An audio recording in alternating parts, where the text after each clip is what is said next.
Feryal Mehsen evacuated her family from the village of Sadiqin in southern Lebanon. She went back to fetch their belongings and help her neighbours leave. I don't scare easily, she says. Then an Israeli airstrike hit close by. In a school-turned shelter in Beirut, she scrolls through messages from loved ones who feared the worst. "Are you still alive? I heard you were dead," this one says.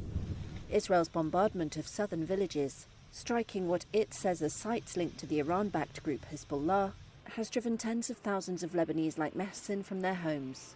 The 2-hour drive to Beirut took the whole day when they joined the throng clogging the highways. And they ended up in the same shelter that Mehsen used during the last major conflict between Israel and Hezbollah in July 2006. I witnessed the July war. We were definitely scared, but not like these days. We suffered and were displaced onto the streets.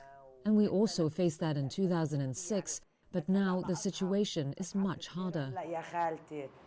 Suad Madeh was registering her name at the same shelter after fleeing the southern village of Qaseba. Reaching Beirut did not bring a sense of peace. Even in Beirut, there is an atmosphere of war. Of course we're in a war, she says. The residents of both women's villages had got used to sporadic bombardment nearby over months of cross-border fire triggered by the war in Gaza. But they were unprepared for a sudden escalation on Monday, Lebanon's deadliest single day since its civil war ended in 1990.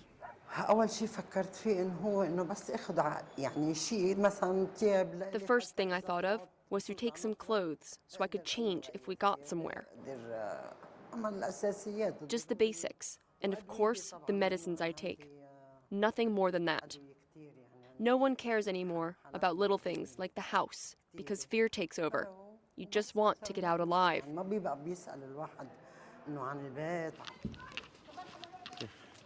Where is it? It's over our head. That's the sound of rockets being intercepted over northern Israel, where Oren Kakun is sheltering in a hotel, as he has since last October 7th. When he fled the town of Shlomi, fearing Hezbollah fighters might cross the nearby Lebanese border and attack Israel like Hamas did that day, killing 1,200 people, according to Israeli tallies. He's one of tens of thousands who've left homes in northern Israel in recent months, and he sees hope in the latest escalation. I think we see a little bit light, that we attack seriously Hezbollah, that we show them that we want to go back home. And this is what we see now, that the strength of the IDF, that wasn't there in the 7th of October. And all of us are hopefully that it will be until we get safe again. As the fighting has slowed in the ruins of Gaza, Israel's military focus has shifted to the north.